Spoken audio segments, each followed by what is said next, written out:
Hello there, and welcome to the I Never Knew podcast, also known as Inc. This show dives into the life experiences of people who have been through it all and have come through the other side stronger, better, and triumphant. Each story is raw, authentic, and, at times, heartbreaking. One thing joins it all together: the fact that the stories can help the listener learn and grow. Hosted by life coach Maureen, she sits down each episode with a new guest who will empower the listener to set out on their self-discovery journey and start to heal. Now you'll be joined by Maureen and her special guest. Please enjoy the show.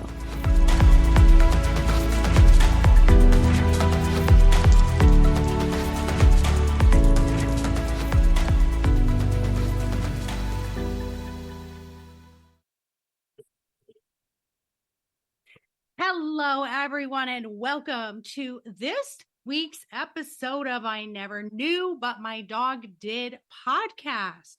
I am Maureen Scanlon, your host and life coach Maureen, as most of you know me. So I have to say, we got puppies barking in the background. It is what it is. I have to say, guys, I was just telling my next guest that he jumped off the page of my future guest that I want to have on here. And I don't know if he's going to like my analogy, but I so appreciate, first of all, my heart opened because he said, I'm an open book. And my heart opened up when he said, I recognized this thing in myself and then I aimed to correct it. Well, for me, and my husband hates my analogies, but it's like this. I have studied, for example, if I've studied frogs, I can learn about frogs. And if I had like a pet frog that bit me, I'm going to have some feelings toward that frog. But really, I'm not going to learn about a frog until I dissect that frog. And that may be the silliest analogy until you guys understand what I'm talking about. And we're talking about narcissism, which is something that is just thrown around. If someone's mean to you or seems selfish, oh, they're a narcissist. And that's absolutely not true. I have certification in narcissistic personality and relationships. And so my next guest, I got to tell you about him because he's absolutely fantastic. And I'm just honored that he's here with us today. And I hope I do justice, listeners, by asking the questions that you really want to know as much as I do. So after being named one of Florida's top personal trainers, he became a published fitness model. The more attention he received, the more destructive he became in every aspect of his life.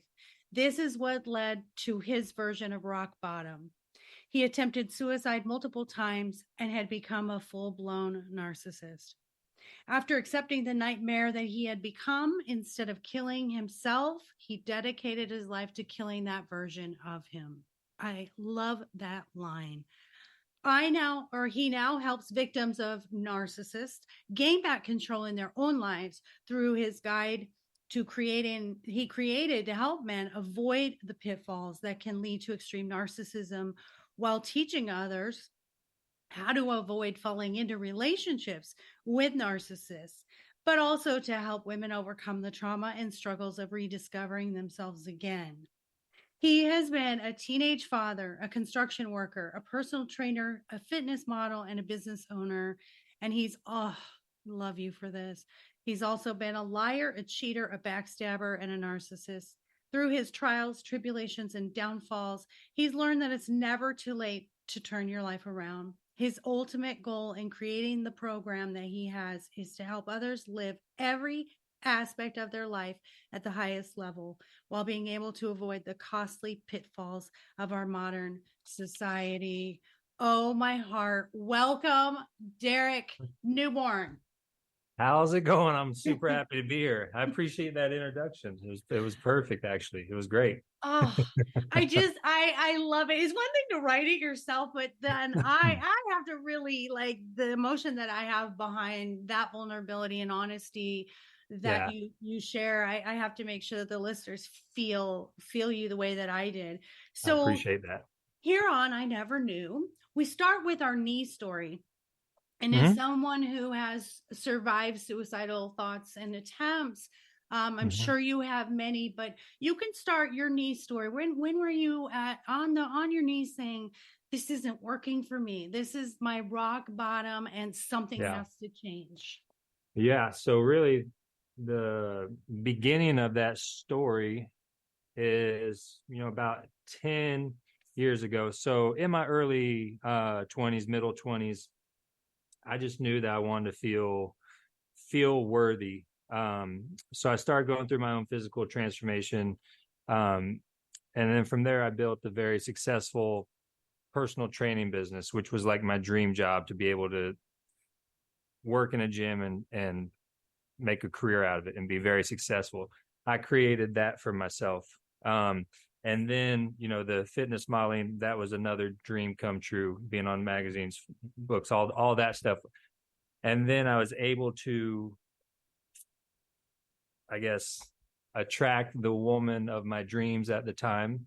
And I had a full-blown, 7-year relationship with her. So I had literally manifested everything that I thought that I wanted. Everything that I thought made me successful, quote unquote. The whole time, as everything was improving on the outside, more successful, more attention, deeper relationship with my partner, I was self-destructing on the inside. So outside, everything was great. On the inside, there was nothing but darkness and negativity. Like none of that made me feel any better about myself. And so with all that attention came a lot of lying, a lot of cheating, a lot of just using people for my benefit with complete disregard for other people. And that pertained to my girlfriend, my friends, even my family. And obviously, the more I did that, the worse and worse I felt. And I couldn't figure out, because no matter how many times I cheated or tricked somebody into doing something for me, it never made me feel good, but I was still continuing to do it. So I just couldn't figure out. It literally felt like two different people. There's the people that everybody see, and then there's this person that lives inside of me that is just the worst person on earth for some reason at that point. And the more self-sabotage, right? People can only handle so much of it before it got to the point where everybody removed themselves from my life, and they just couldn't do it, right? So eventually it got to the point where, okay, everybody's gone. I still feel this way. There's no one else to blame. The only common denominator in all the shit that I've created is me. So maybe I should start there. And that brought me to, for the very first time in my life, I was truly alone. I didn't have anybody to lean on, nobody to use, nobody to make me feel better in any way, shape, or form. And that led to severe depression, which is what I've been struggling with the whole time, but I didn't realize it. So it got to the severe depression, which led to the suicide attempts, which is the absolute rock bottom for me. So the suicide attempts, I eventually realized, was in no way did I want to physically end my life. I was trying to kill that version of myself. I didn't know how else to do it other than suicide. So once I made it through those attempts, I was at rock bottom. And the great thing about hitting rock bottom is you can only go up from there. Right. So if I realized if I was at the bottom, from this moment on, I can create whatever life that I want for myself. I can be whatever human being I want if I take ownership and I do the shadow work. From that point on, I can be whatever version I want.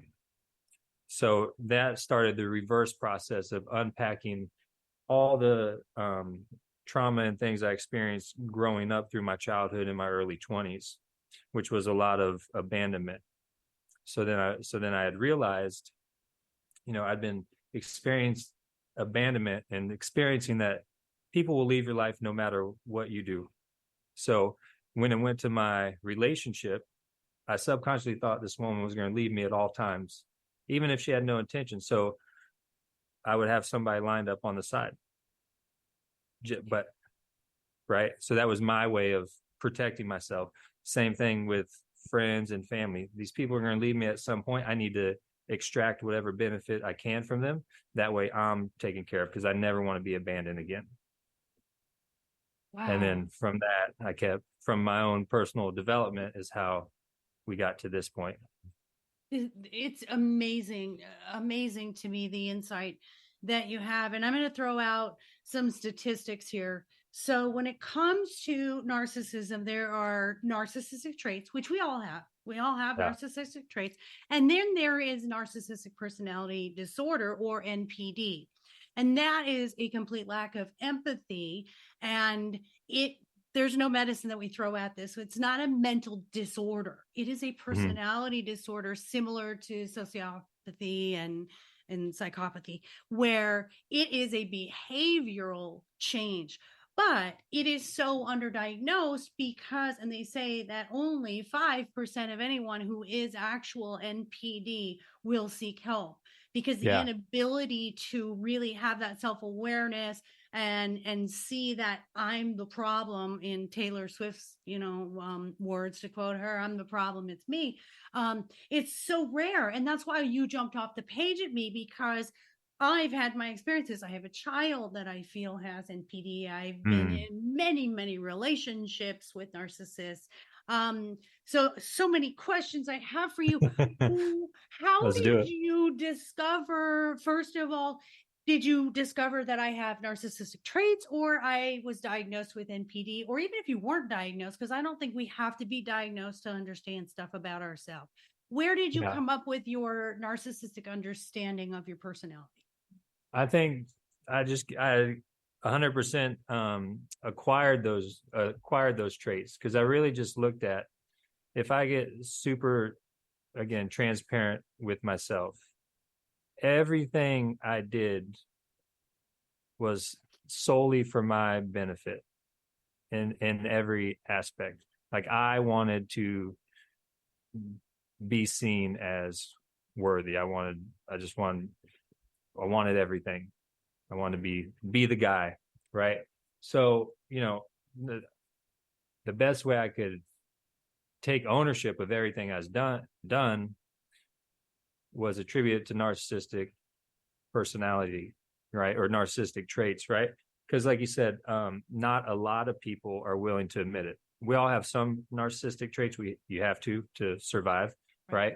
But if I can attach myself to that, then I take extreme ownership of it, which means nobody can ever use it against me ever again, which is why I'm so transparent on my social media and stuff, and why I'm always talking about, using my actual downfalls to help people avoid people like the person I was.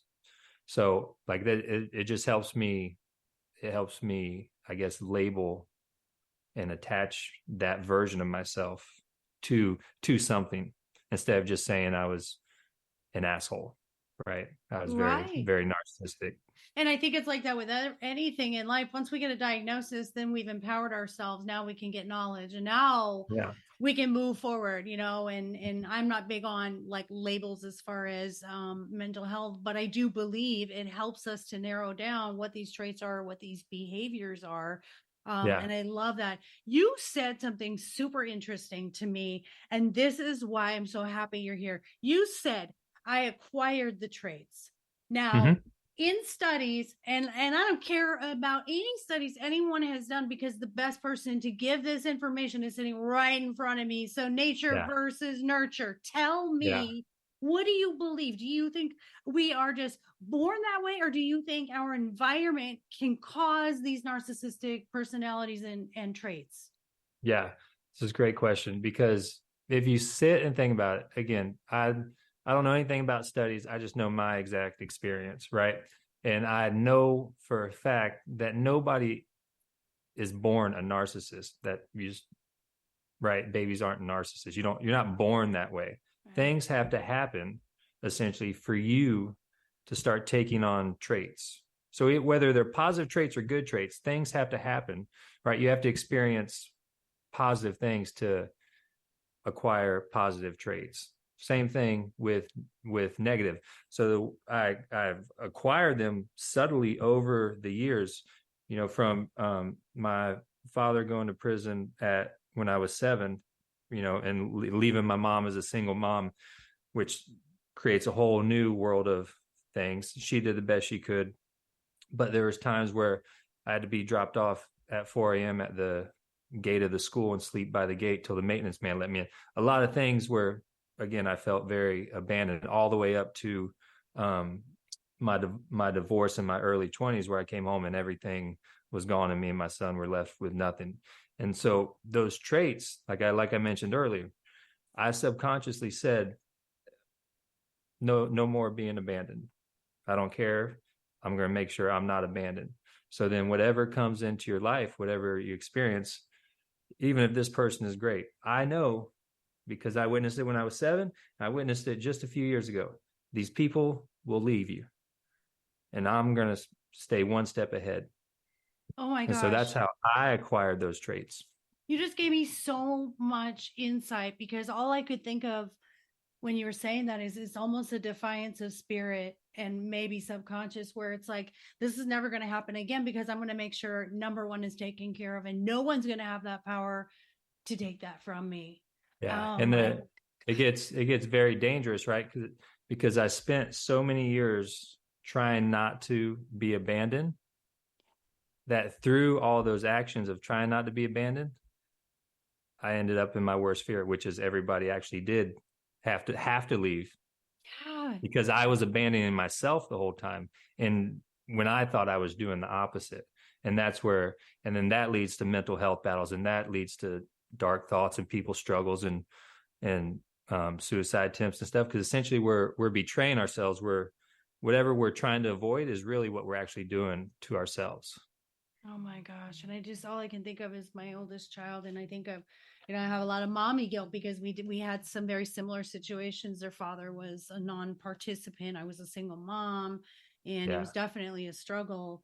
And, through the years I enabled, because I had that guilt. So she took advantage of that, and just at every possible way, mental, physical, financial, playing on that. And I wish everyone was able to, and this is why I love your program. And I love it so much, because if we could just please get this to every person out there, who they don't have to have shame, they just have to have accountability. And I do think, I think everyone does have to leave at one point. And sadly, with my daughter, it's kind of the same thing. I have her son now, her brother and sister don't speak to her. I mean, literally, she's been isolated from everyone, because we have to reach a point where we have to be healthy too, and it's not healthy. I love her, don't get me wrong, but I can't be around her because of those traits and because of the taking advantage and hurting us. So when you took accountability, this is fascinating to me. Did you, A, how do you earn that trust back? And B, did you go to the people who cut you off and say, I've realized things about myself, and here's the things that I'm going to do to earn your trust back? Yeah. So earning people's trust back, not everybody is responsible for trusting you again. They don't owe anything to you. Right. So that's the first thing, like, I had to accept. So I could shout from the rooftop that I'm no longer this person. That doesn't mean anybody's going to fall for it. Right. They have their own thoughts and their own experiences. So again, all I can do, and I did to everybody that I hurt, is take ownership and say, as much as I loved you, I was more concerned about taking care of myself. And this is why I did A, B, or C to you. And if all I can be is 100% transparent, they can flick me off and say, go to hell. They can accept it and never speak to me again. They can choose to be part of my life, right? I can't control that. I can only take ownership of my end. And that's a big step, because you realize I am this new person, and those people might not ever accept it again. But if I'm truly healed, I have to be okay with that. right? I'm not doing this to get the verification from other people. I'm in this position because of myself, because I want better for myself. I So love you that. can't, It's yeah. like So just because you somebody doesn't accept it doesn't change my journey. Now, do I yes. want certain things? Of course, but I have to take ownership of the fact that it's not their responsibility to meet me where I'm at. I love that because it was a shift of needing outside validation to now having inside validation where that will change behavior in and of itself. When you've said the word a couple of times, and it's something I talk about in my life coaching with my clients is acceptance. Just being able to Yeah. accept that people are who they are and they're not going to behave the way that we want them to. Here's a question, and I know my listeners are wanting this too. In the relationships that I had with the narcissistic people, they would Mm-hmm. do behavior that was so hurtful. And I would literally say, were you even thinking about me when you did that? Or did you even think about the consequences? And with narcissism comes a lot of pathological lying because Oh you yeah. got to be Oh yeah. prepared 10 steps down the road for every question I'm going to ask you, and you got to cover your ass. So tell me when you were in that space, and especially like the cheating, because mine were unfaithful and they were lying, and it was all of Sure. it. I had all of it. Tell me, and I remember like my first husband, he was an alcoholic, but not a narcissist. And I would say to him when he would put that drink to his lips, did you even think about me and your children? He said, absolutely not. He just needed that drink. But when it came to narcissism, I think it was even more hurtful because there wasn't an addiction to blame it on. It was like a choice. And Yeah. I could never wrap my head around why would you do this to the people who love you the most? Tell Yeah. me where your thought process and accountability and maybe understanding now comes from. Yeah. So like you say, how could you do that to the people you love the most? So in my situation, remember everything I experienced in abandonment was from the people I love the most, Okay. Okay. right? Parents, ex-wife, people that I love the most. So that's what I went off of. So just to piggyback on the question you asked before about how do you get people to trust you again, you don't get people to trust you again. You just lead your life. If that's who you are now, then you lead. And then if people choose to see that, right? So that comes with very uncomfortable conversations, right? So if I'm asked, why did I do A, B, or C? Because I only cared about myself. I was not concerned about you in any way, shape, or form. I was only concerned about myself. So it's just a bunch of uncomfortable conversations. And if that's the truth, again, it's up to you how you want to use it. So the more, like, I just got super comfortable having uncomfortable conversation. So anybody could ask me anything, any details about something, and I would tell them point blank, no matter how hurtful it was to hear, at least they know it. I've taken ownership of it. And then now what do we do? And instead of trying to make excuses, I wasn't thinking, or I made a mistake. You have to stay in front of it. And that's where your power lies, because you stay in front of that, then they're going to be like, all right, at least this guy's telling the truth, no matter how shitty it is. I know he's telling the truth. He's got nothing left to hide. Yes. And that's what's so great about coming back from rock bottom, where you can create whatever version of yourself you want. Oh, I love that. It's like you had a do-over. You basically said, I'm going to recreate. I'm going to start fresh. And I'm so glad, that you came out of that and you were here to do this and to share this. I'm taking all kinds of notes. I'm just fascinated. I got comfortable being uncomfortable. And I love that that's, I'm quoting you on that because I really love that. And you're right. And it's time. You're just going to live your life. And the people who want to believe it or see it, whether it's a month or whether it's 10 years before they believe it, is really important.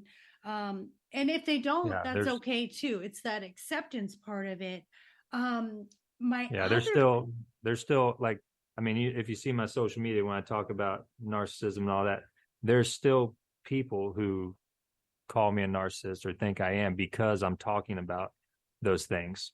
Yeah. Right. And again, it's not my responsibility to change their mind. I'm just here to speak my journey and let it help who is designed to help. I'm not here to make anybody think a certain way of me. And that's just part of the journey. It is. And your fear of abandonment was the root of it. And then what's interesting to me is, from what I understand, low self-esteem is really the foundation of it.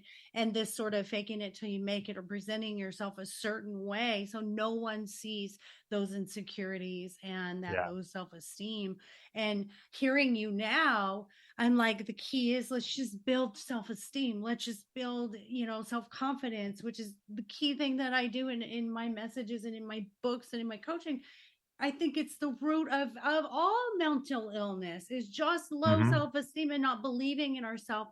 You said something amazing. You said, all I can do is walk my journey and talk about it. And I wish all of us could just internalize our own validation and stop worrying about what's outside of us, because we came alone, we leave alone. And what we do in the middle, we have to be good with who we are. Yeah, 100%.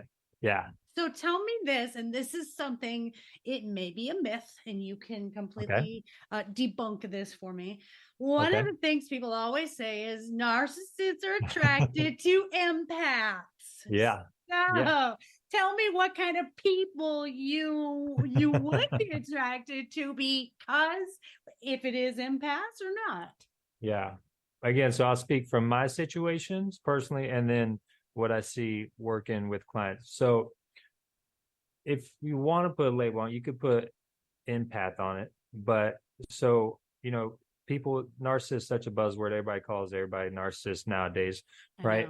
Yeah. But what we don't realize is you have to take a step back and figure out why you're attracting narcissists into your life. Number one, right? Because in my situation, it got so bad, right? I did more and more damage because my girlfriend tried to be so understanding because she just wanted to fix things, wanted to smooth things over. In my mind at that time, that was just giving me a free pass to keep doing what I was doing. Right. And in that, as that kept going and she kept, understanding, being forgiven, trying to fix things, she was also losing herself. So we're both doing ourselves a disservice by her being the way she was and me being the way she was. Because if, the first red flag that came across, if she would have said, we're not going to do this, I probably wouldn't have went to that far to rock bottom. Right. Yeah. But what we do is we call them empaths, right? They're always trying to fix their partner. But really what you're doing is you're enabling them, because all you're doing is showing that narcissist that, hey, you can always come back here and we'll keep doing what we're doing. And that, like I said, that's a free pass. That gives a narcissist zero reason to change. Yeah, no accountability. The only thing will happen is they'll discard you in some way, shape, or form and move on to the next person. And then you'll also move on to the next person that you want to help fix or heal, and you'll stay in that cycle also. Yeah. But that's what I think. There's attraction between those certain people for sure. Narcissists see it as, essentially it helps fuel their narcissism. And I think both of them come from a sense of low self-esteem. Yeah. As the problem. That's exactly where I was going with it. We both have low self-esteem, but we're all showing it in a different way. I personally am a recovered people fixer. And I always said my picker was broke because I did it, and that built, being on the other side of it, it builds your self-esteem because you're needed and they want you. But you're going to get treated the way you allow yourself to be treated. And there's no level of respect there. If you don't respect yourself and your self-worth, I mean, I hit my rock bottom, at 45 and just said, oh my God, the common denominator in all these narcissistic relationships is me. There you go. Yeah. And literally it's why I wrote the books, because my dogs were looking at me with unconditional love. And I'm like, well, damn, I don't love myself the way my dog loves me. And then I built that, everything, my message is, learning to be my own best friend and being able to stand on Nailed it. you know what I mean? Learning that I was worth something, and then I wasn't worth something just because I was in a relationship. I wasn't worth something just because I was doing something for someone or helping them or fixing them. So I love the way that we're able to see this duality of both sides. That's why I wanted you on so bad. So you now help women such as I was in my youth. Tell us about how your program works with your clients, and do you get a lot of I'm going to say this, and please don't come for me people, but there is a prevalence gender wise.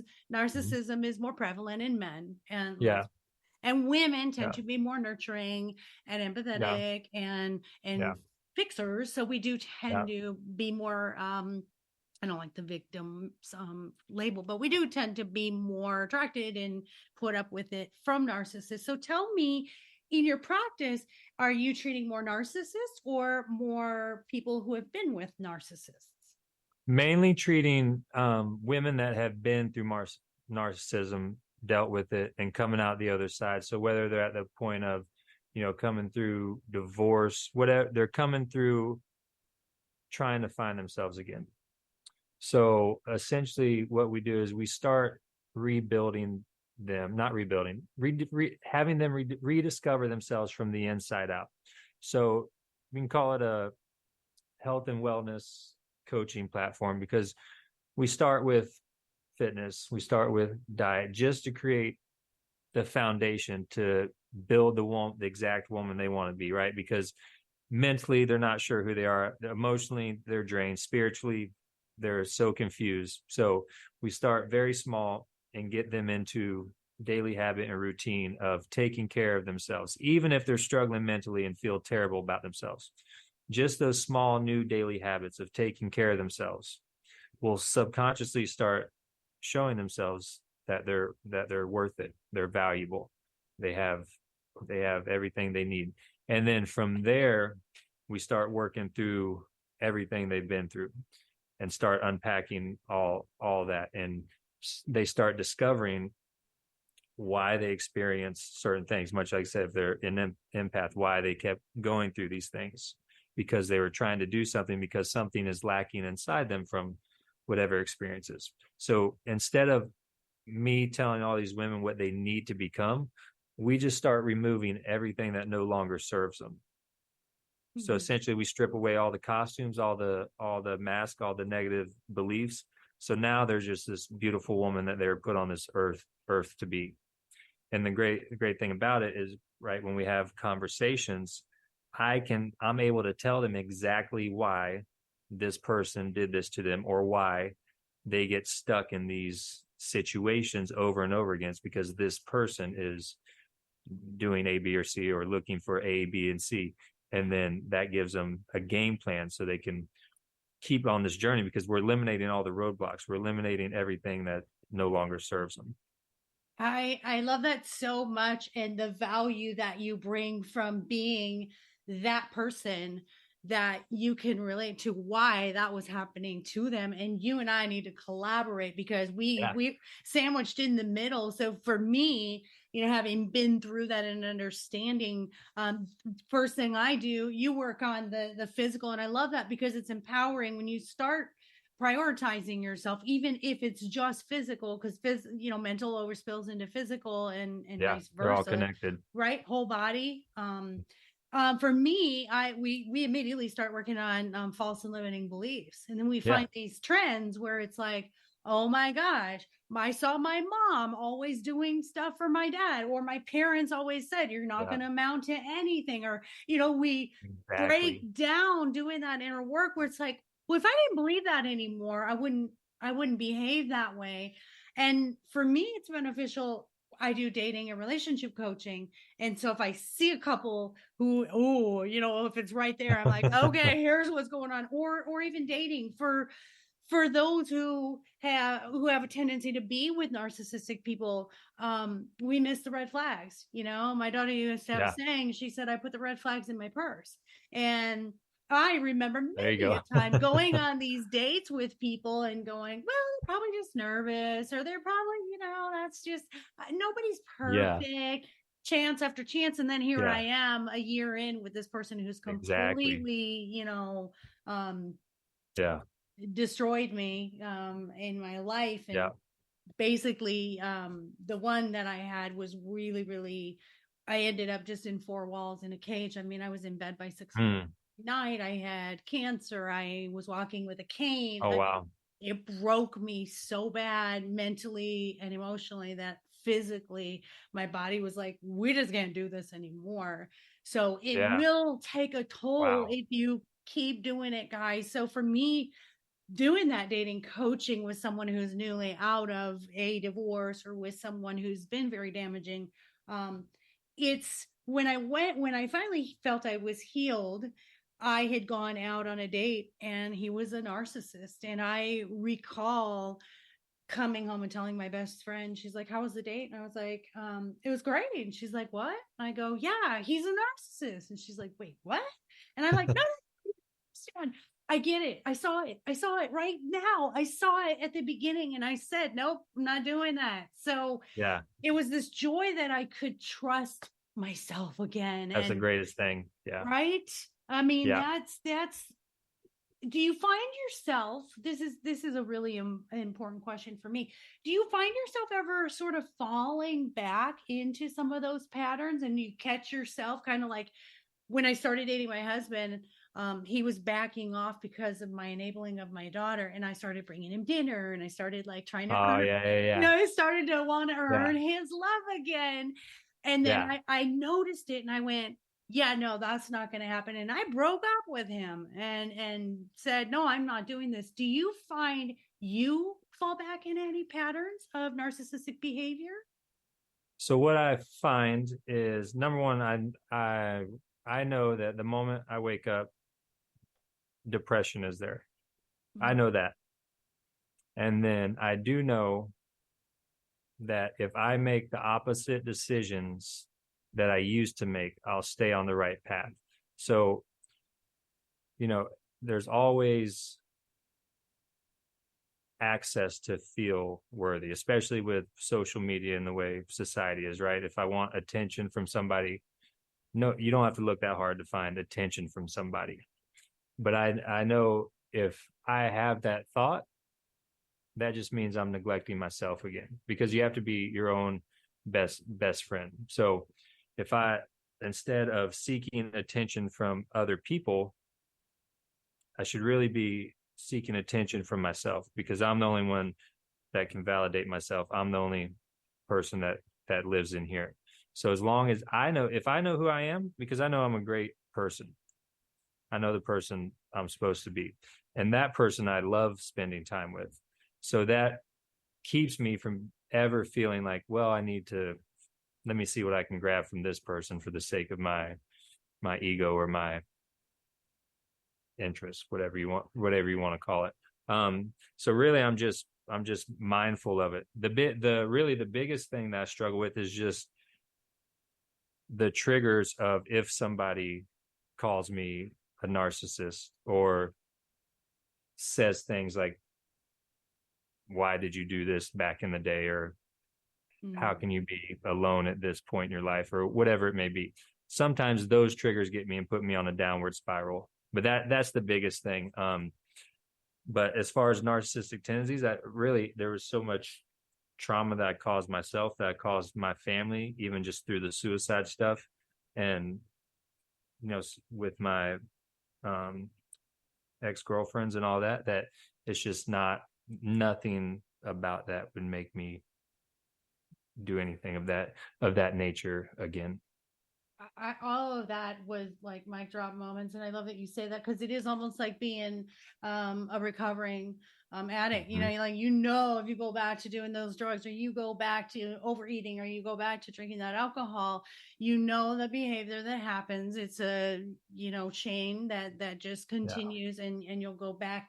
And I love that your honesty about the triggers. It's like there's a shame factor there. And this is something that I love that you said. You said, when I wake up, depression is there. Yep. I love that you said that, because you didn't say I have depression, because I tell people all the time, nope, you don't have depression, and depression doesn't have you. And you just said something so pertinent. I have a choice to validate myself.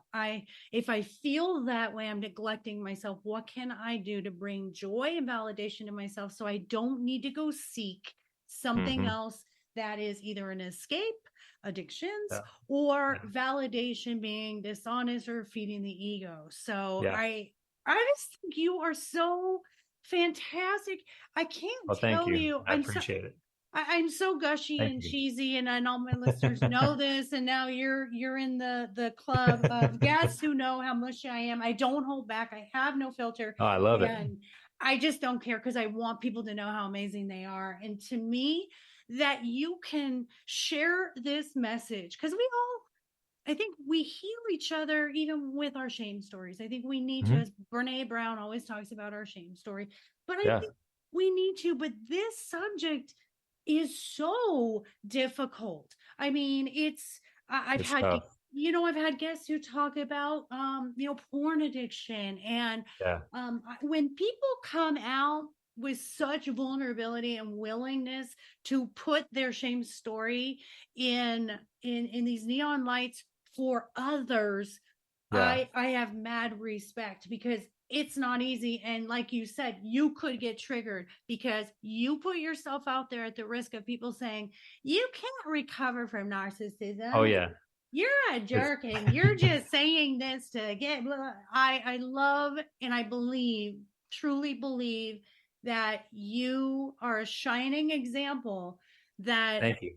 Narcissism and narcissistic personality traits can be changed, can be recognized, can be 100%. owned, right? And that's why I know my story can help so many people, because it's the same thing. I wish I had me back then, because it's very hard for guys to reach out, because, like, I was successful, in shape, all those things, felt like shit on the inside, had nowhere to turn, because people would just be like, what do you have to be depressed about? Right. So I also provide the opportunity for men that are in a situation that they can come and be like, dude, I'm just running my relationship into the ground. I'm self-sabotaging everything.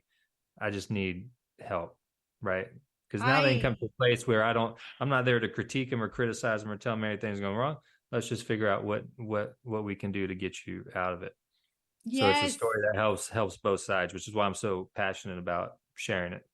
I love that. And that's why my listeners have heard this a million times. That's why I think coaching is so effective, because most of your coaches, we didn't sit in a classroom, although we do have, education, but I think you're going to get so much more out of people who have the experience, who have the knowledge. For you to sit in front of a man, and I love that factor, for a man to be able to own it and come to you and say, dude, I'm doing these things. And you're like, I get it. I did too. Oh my gosh. Yeah. How much easier is that for them to be like, ooh, yeah. Because I have women that come to me, and they've been in domestic violence, and they were shamed, and they were, abused. And I'll say, I know, honey, I've been there. I know it sucks. Yeah. It really does. Let's fix this. Let's come on. We can do this. I move forward. Let's get you moving forward. We can do this. Yeah. It's just so much more powerful than sitting, on a couch with someone taking notes. I totally agree. I totally agree. I'm the same way. That's what I've had spiritual mentors. I've had life coaches. And it's the same thing. I work with people that have been through it. I've gone to the typical therapist and stuff, but it's the life coach that has been there, has messed up their life, and they got to the other side. Those are the people that I want to help myself personally Yeah.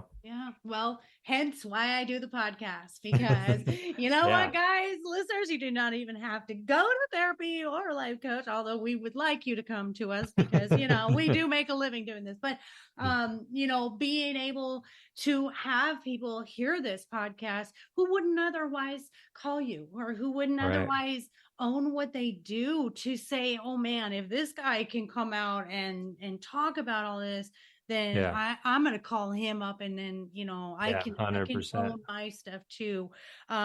Again, I'm so honored, and I hope I did justice. Oh, thank you. No, I loved it. I loved it so much. I truly appreciate you having me on here. It was great. Thank you so much. Now tell us what you have going on. First, we're gonna we'll get all of your marketing stuff, and then I have a fun little segment because I like to leave things on a lighter note.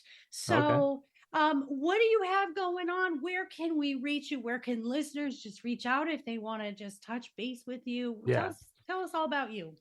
Yeah. So if you go to Dnewborn.com, you'll learn everything you need to know about my women's coaching program.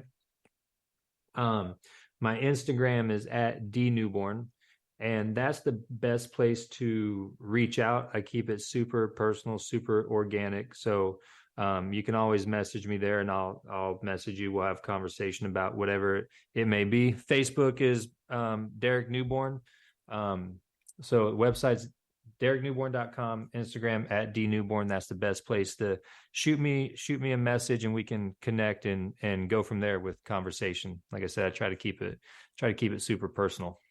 Oh my gosh, I love that everything is so simple. You have no idea how many people are like, so here's me at recovery.15279. It's like, okay, DerekNewborn.com, at Dnewborn on Instagram, Facebook at Derek Newborn. Thank you so much for keeping it simple. So here's our fun little segment that I like to call, what can you do for me?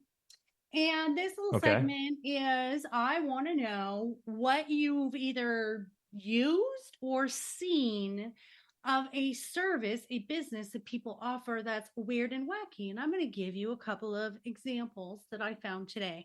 Since I happen to be such a dog lover and, write books about dogs, I have a dog boutique. This is called a Dog U restaurant in San Francisco, and it's DOGUE restaurant. And it's a restaurant just for dogs, and they can try out all these different little snackies, and they have puppuccinos. So I, of course, think that one's fantastic. But this one is very odd. It's called Potato Parcel, and they write a custom message on a potato, and they deliver it to the person of your choice. Why a potato? I have zero clue. So there's my examples for you today, Derek. What you got for me that you've used or seen or heard of?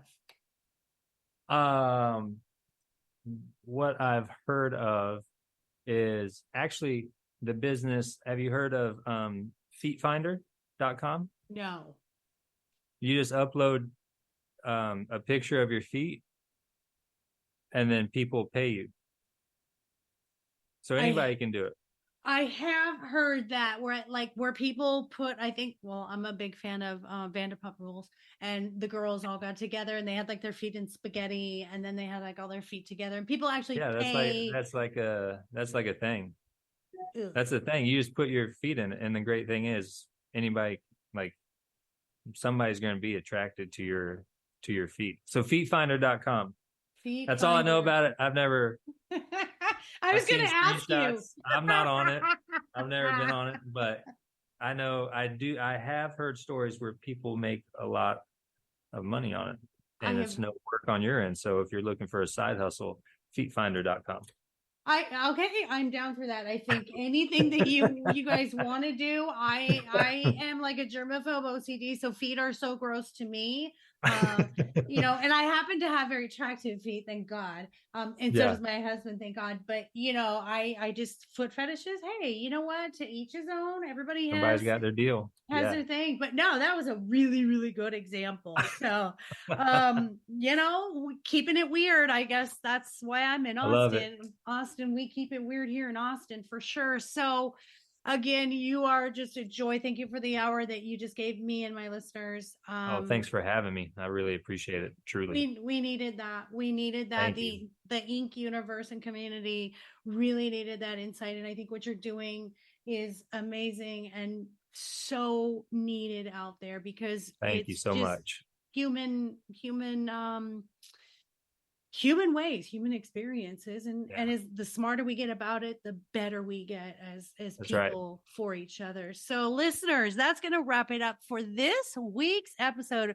I hope you enjoyed Derek as much as I did. And by the way, he's super handsome, so make sure that you catch the YouTube video. He has a bald head, and it is the most perfectly shaped bald head I've ever seen in my entire life.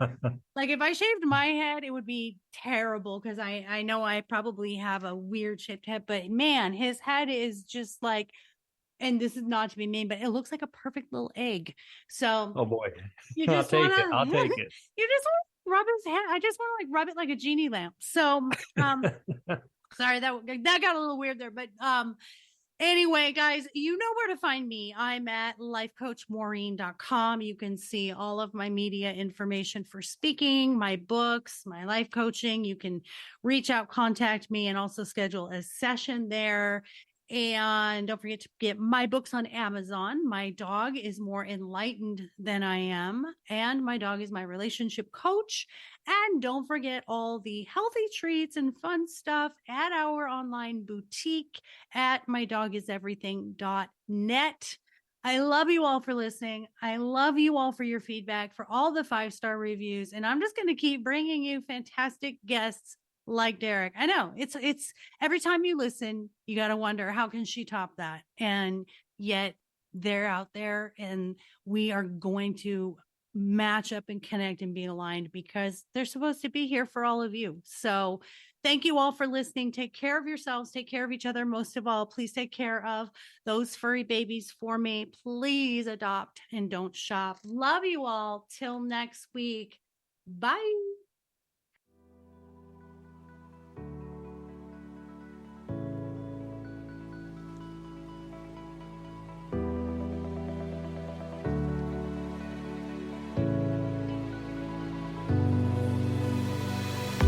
Thank you for tuning in to the I Never Knew podcast. If you found today's episode inspiring and educational, please be sure to follow, subscribe, and spread the word.